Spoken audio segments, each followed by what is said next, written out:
계속해서 요한계시록 16장을 보도록 합니다. 15장에는 일곱 대접의 재앙으로 이 세상에 쏟아지는 21가지의 재앙이 그칠 것이다, 이렇게 표현하고 있습니다. 15장 1절이 이렇게 말하고 있는데요.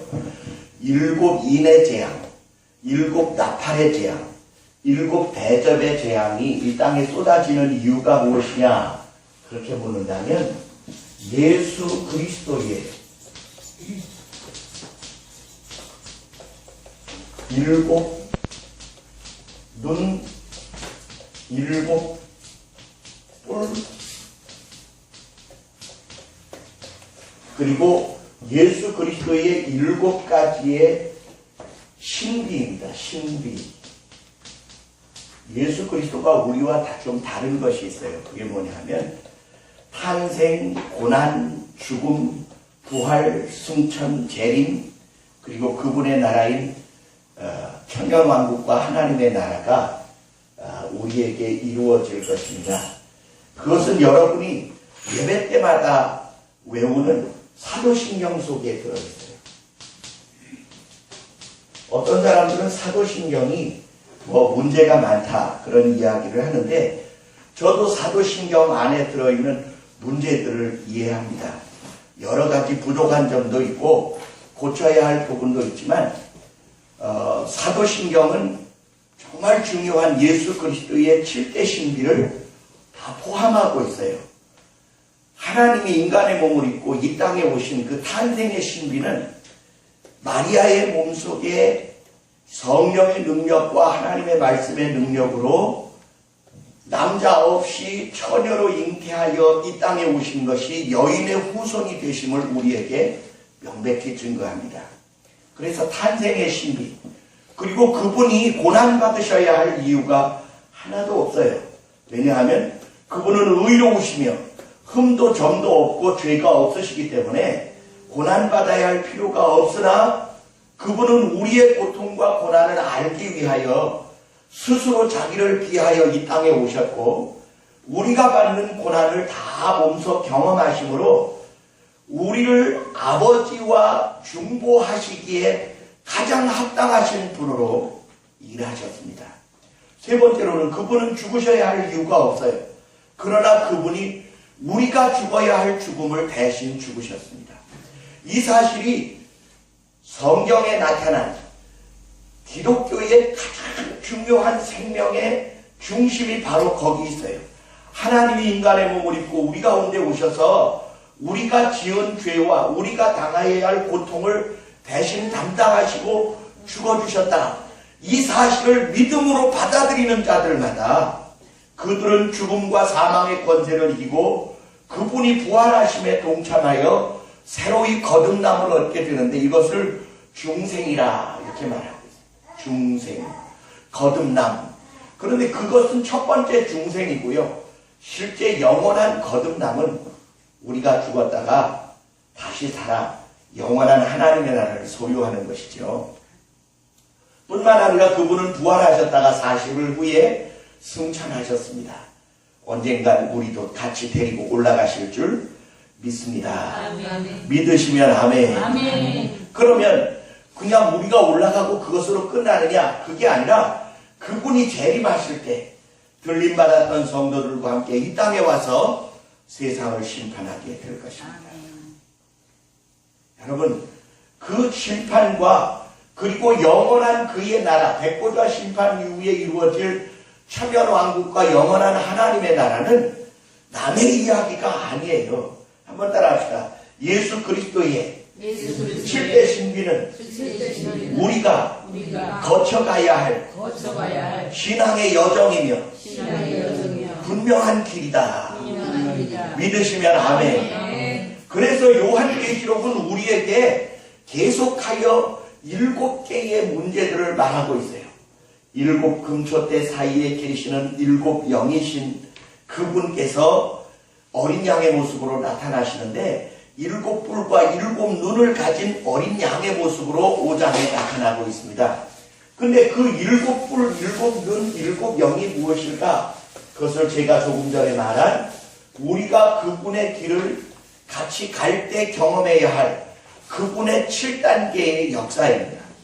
그런데 여러분, 오늘날 많은 그리스도인들이 예수님을 믿으면서도 예수 그리스도가 걸어가신 길을 가지 않으면서 구원을 얻을 것이라고 착각하고 있습니다.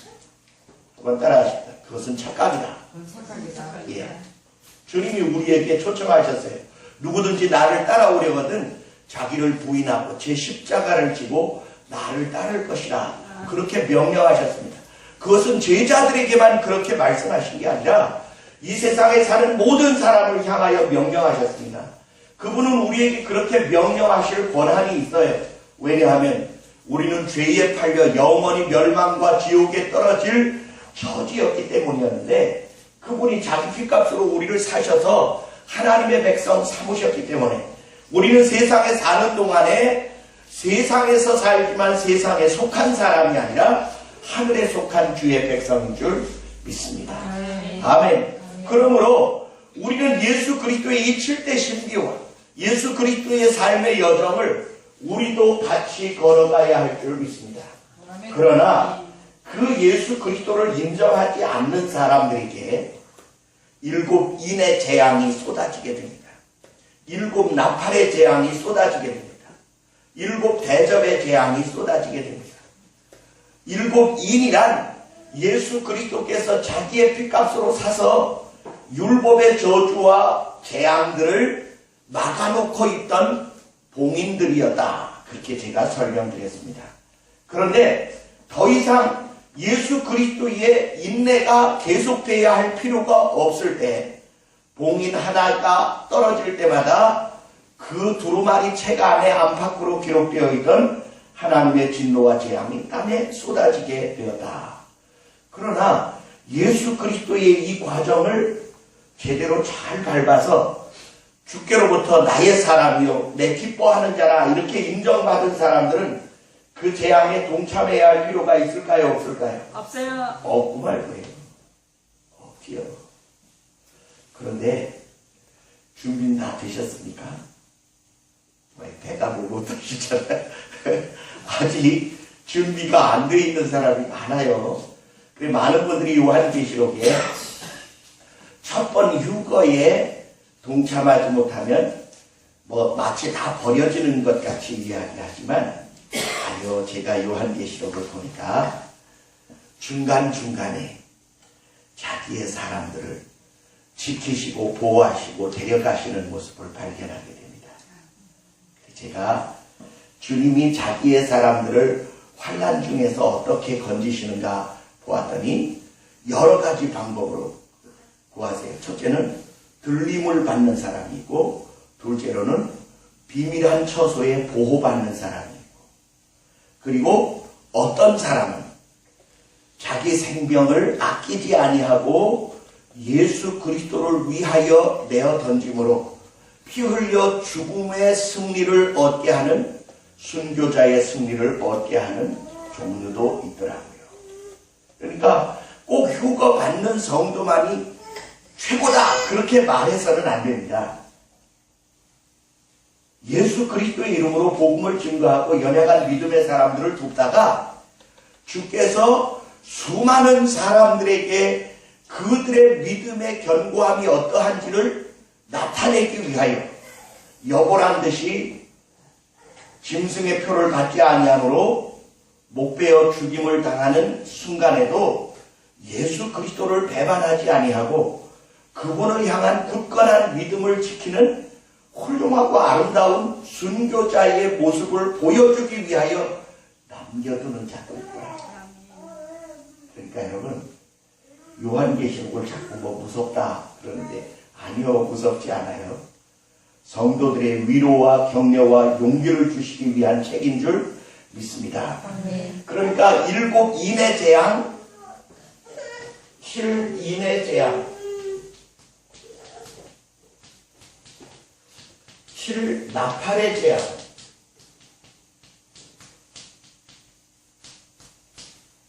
이 인의 재앙은 예수 그리스도께서 자기의 피로 율법의 저주를 막아놓고 있었던 것이 하나씩 떼어지는 것이다 표현했고요. 7 나팔은 예수 그리스도의 복음과 생명과 피의 선포가 복음이 나팔처럼 선포되었는데도 순종되고 복종하지 않던 자들에게 쏟아지던 재앙이고요. 그 다음에 7 대접의 재앙은 무슨 뜻이냐 그렇게 질문한다면 이 7 이 대접은 하나님의 인내와 긍휼과 자비의 그릇입니다. 그런데 그 그릇에 채워지는 것은 인간의 죄악이에요. 그 대접에 채워지는 것은 인간의 죄악인데 노아 시대에 하나님께서 노아에게 이렇게 말씀하십니다. 온 땅에 죄악이 관영함으로 내가 이 땅을 멸하겠다. 그렇게 말씀하시면서 이 그릇이 가득 찬 상태를 죄가 관영했다. 이렇게 표현하고 있습니다. 죄가 관영한 상태. 그런가 하면 아브라함에게 하나님께서 횃불 언약을 주실 때 비둘기를 쪼개지 않은 제사로 인하여 네 자손이 이방 땅에서 400년간 종노릇하게 될 것이라고 말씀하세요. 그런데 그것이 단순히 제사의 실패만이 아니라 아모리 족속의 죄악이 아직 관영치 아니함으로 이렇게 표현합니다. 다시 말하면 가나안 7 족속의 죄악이 아직 이 하나님의 대접에 채워지지 않아서 쏟아지어야 할 필요가 없기 때문에 그 죄악이 차기까지는 400년을 더 기다려야 되기 때문에 하나님이 이스라엘 백성을 400년 동안 애굽에 종노릇하게 하신 것이라고 표현하고 있어요. 거기 성경 장절을 제가 기록해 두었습니다. 창세기에 나타나 있어요. 자, 보세요. 하나님은 크신 자비와 긍휼로 세상 사람들의 죄악을 오래 참고 계십니다. 베드로후서 3장 9절인가요? 그쪽으로 가면 어떤 사람들의 말처럼 종말이 빨리 오지 않는다 뭐 이렇게 이야기하지만 하나님께는 하루가 천년 같고 천년이 하루 같기도 하시라고. 그런데 오래 참으시는 이유는 모두가 다 회개하기에 이르기를 기다리신다 이렇게 표현합니다. 이것은 진노의 대접이 차기를 기다리시는 것이라기보다는 그들이 회개하고 돌아오기를 오래 참고 기다리시는 모습으로 표현하고 있어요.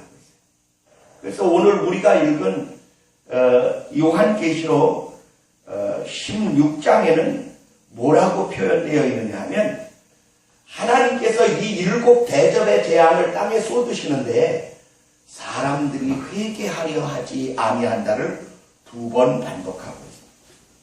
그래서 16장에 들어와서 이제 7 대접의 재앙이 쏟아지는데 첫 번째 재앙은 독종이라는 거예요. 독종.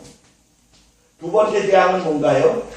피가 되는 거죠. 이게 바다가 피가 됩니다. 세 번째 재앙은 물의 근원과 강이 피가 됩니다. 네 번째 재앙은 해가 힘을 얻어 권세를 얻어 사람들을 불사르게 됩니다. 다섯 번째 재앙이 뭔가요?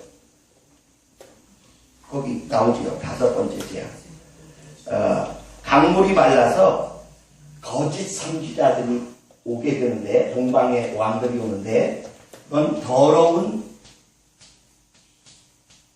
영의 출현입니다. 여섯 번째 재앙이 뭔가요? 제가 다 못 외워서 죄송해요. 다섯 번째가 종기죠. 종기. 다섯 번째가 종기고요. 여섯 번째가 더러운 영이 출현하는 것이고요. 다섯 번째가 종기가 나는 것이고요. 여섯 번째가 더러운 영, 일곱 번째가 큰 지진과 우박이 떨어지게 됩니다. 자, 여기에 이 7가지 재앙이 말이에요. 과거 애굽에 내려졌던 10가지의 재앙에 나타났던 것들의 재판인 모습이 나타납니다. 그럼 빠진 게 뭐냐? 그렇게 묻는다면 10가지 재앙 중에 빠진 것이 있는데 장자를 죽이는 것, 개구리, 이, 파리, 이 재앙들이 없어요. 이게 생명을 가진 것들에 대한 재앙이 없습니다. 그런데 문제는 여기에 나타난 이 사건들이 출애굽기에 나타난 애굽에 쏟아졌던 재앙과 닮아있다는 거죠. 자, 보세요. 하나님께서 모세에게 바로 왕에게 가서 전하라고 해요. 그래서 바로 왕에게 가서 내 백성을 풀어달라. 그랬더니 안 된다. 그렇게 하나님의 말씀을 거절하고 거부하고 불순종하는 자에게 재앙이 쏟아졌던 것처럼 여전히 이때에도 요한계시록 16장 때에도 하나님의 말씀을 불순종하는 자들에게 쏟아지는 거예요. 몇 가지로 쏟아져요? 7가지로 쏟아져요. 왜 하필이면 이게 7가지일까요? 16장과 17장이 계속 말하기를 성전에서 하나님의 음성이 나서 이렇게 돼 있어요. 음성이 나서 7 대접을 가진 천사들에게 하나님의 수락 중에 하나가 7 황금 대접을 7 천사에게 주는 사건이 15장에 나타나고 17장에는 성전으로부터 7번째 나팔이 불려질 때 이렇게 표현되고 있어요. 되었다 이렇게 표현됩니다. 여기 되었다라는 표현이 뭐냐 하면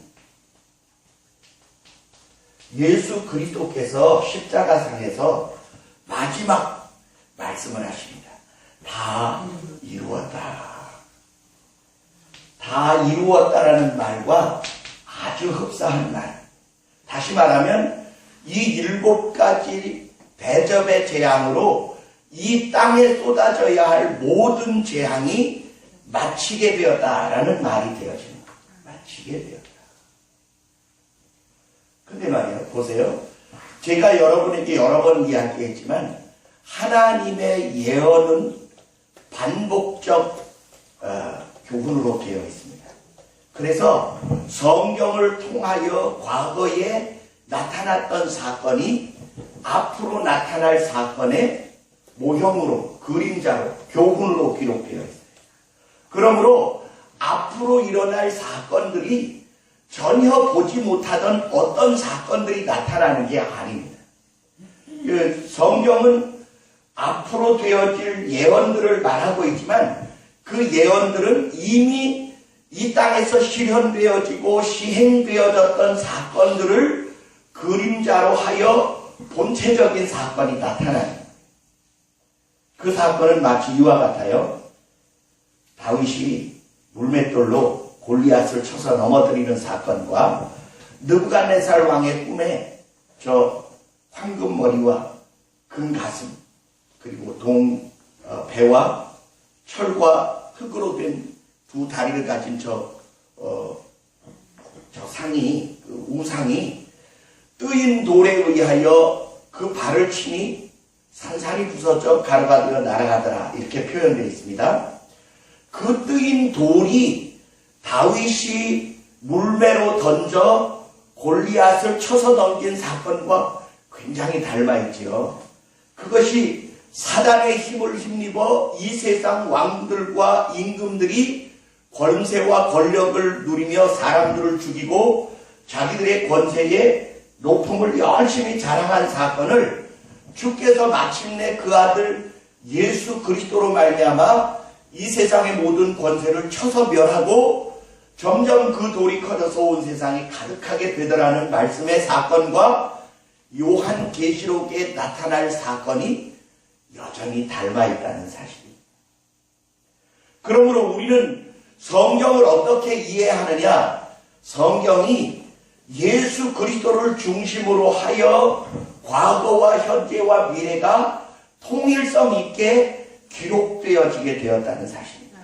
우리 한번 따라합시다. 모든 성경이 내게 대하여 증거하는 것이다. 요한복음 5장 39절입니다. 너희가 성경에서 영생을 얻는 줄 생각하고 이 성경을 상고하는데 이 성경이 곧 내게 대하여 증거하는 것입니다. 그리고 히브리서 13장 8절로 가면 예수 그리스도는 어제나 오늘이라 영원토록 동일하시다. 그렇게 표현하고 있어요. 다시 말하면 과거 애굽의 사건과 장차 일어날 일곱 대접의 재앙의 사건이 결코 따로 분리된 사건이 아니라 장차 되어 올 사건에 대한 그림자적 교훈의 사건으로 애굽에 쏟아졌던 것입니다. 그것이 하나님의 말씀을 불순종하는 자를 항복하게 하기 위하여 쏟아졌던 것처럼 이 마지막 때에도 하나님이 그들을 다 진멸하고 죽이시려는 의도가 아니라 여전히 그때에도 하나님은 마지막 한 사람이라도 회개하고 돌아오기를 기다리셔서 재앙을 쏟는 거예요. 그러면 과거의 애굽의 사건과 장차 일어날 요한계시록 16장의 사건 사이에 살고 있는 우리는 어떻게 살아야 할까요? 우리는 양쪽을 다 은혜를 얻습니다. 과거의 사건을 그림자적으로 교훈으로 받아들이고 그 예수 그리스도가 그 사건의 중심에 있음을 알고 장차 이루어질 이 재앙도 예수 그리스도의 뜻에 불순종하는 자들에게 쏟아질 것이라고 본다면 지금 우리가 어떻게 살면 돼요? 예수님의 말씀에 절대적으로 순종하고 따라가며 살면 될 줄 믿습니다. 아멘. 그런데 많은 사람들이 이렇게 말해요. 어우, 그때는 어떻게 살래? 그래도 지금 그런 고난이 우리에게 닥치지 않은 게 참 다행이네. 그렇게 말하지만 그때와 지금이 다르지 않습니다.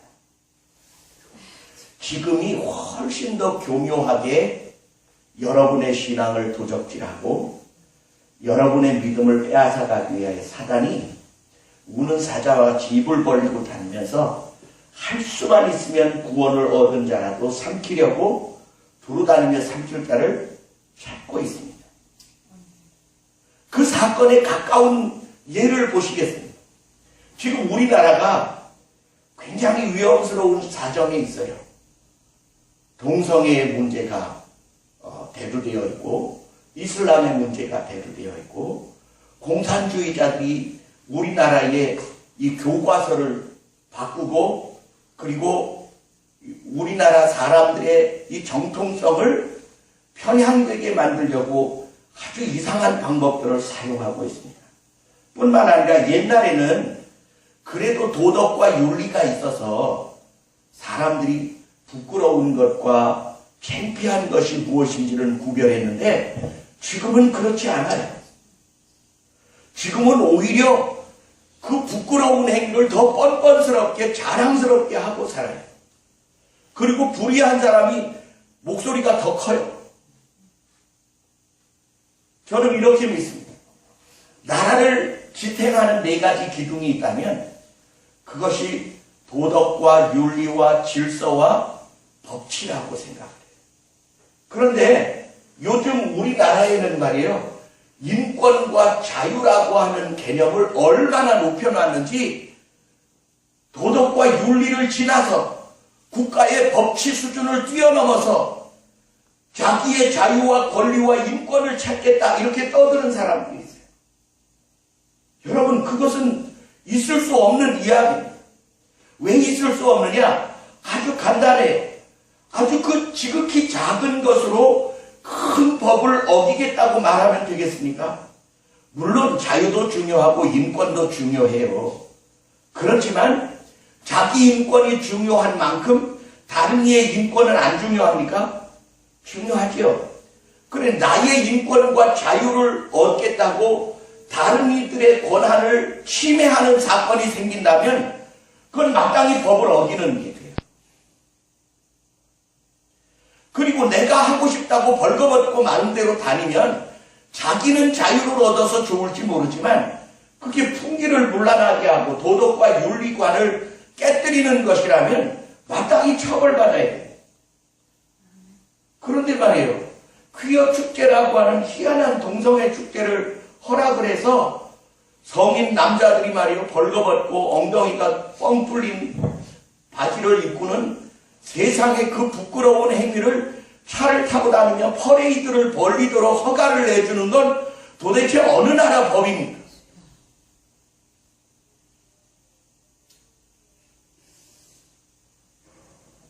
그건 나라를 망치는 일이에요. 그런데 그런 걸 서울시장이 허가를 해줬다고 그 행위를 하니까 그리스도인들이 안 된다. 이거는 도덕적으로 윤리적으로 있을 수 없는 일이고 미풍양속을 해치는 일이니 하지 말라. 그러니까 경찰들이 하지 말라는 사람들을 데려다 조사를 하고 벌거벗고 부끄럽고 수치스러운 행위를 하는 사람들은 권장을 하고 길을 열어주었어요. 미친 거 아닙니까 지금? 우리나라가 이상하게 되돌아가고 있어요. 그런데 그러한 질서와 규칙과 크기를 구별할 수 있는 눈이 없는 거예요. 기준이 사라졌어요. 심지어는 남자와 여자가 왜 결혼하는지도 몰라요, 사람들이. 그런데 남자와 여자가 결혼을 할 수 있도록 제도를 만드시니가 하나님이시고 그게 성경에 기록되어 있다는 사실에 대하여 많은 사람들이 안 믿으려 하고 인정하려 하지 않는 순간에 어떤 일이 벌어지느냐, 이런 일이 벌어져요. 왜 꼭 남자와 여자가 결혼하냐? 좋으면 남자끼리도 결혼할 수 있고 여자끼리도 결혼할 수 있는 거지. 이렇게 기준이 사라져버린 거예요. 질서가 무너진 거예요. 그래서 보세요. 아이들이 자녀가 부모를 욕되게 하고 자녀가 부모를 때리는 시대가 왔어요. 되겠습니까? 하나님을 잃어버린 세대는요, 결국 무엇을 잃어버리느냐? 도덕과 윤리와 질서와 법치 자체를 잃어버려요. 다시 말하면 그 모든 것들을 이 세상에 있게 한 그 하나님을 부정해버리니까 그런 게 다 그렇고 그런 거라고 생각하게 되는 거예요. 그러다 보니까 나 좋으면 되지 누가 이래라 저래라 하느냐, 그거예요. 결국은 인간이 가져오는 자기 자유와 인권이라고 하는 그 방종은 사단이 그 뒤에 개입하고 있다고 하는 사실. 하나님이 제정한 질서와 법도를 어기고 불순종하여 인간을 더럽히고 망하게 하고자 하는 사탄의 계획이 거기 들어있는 거예요.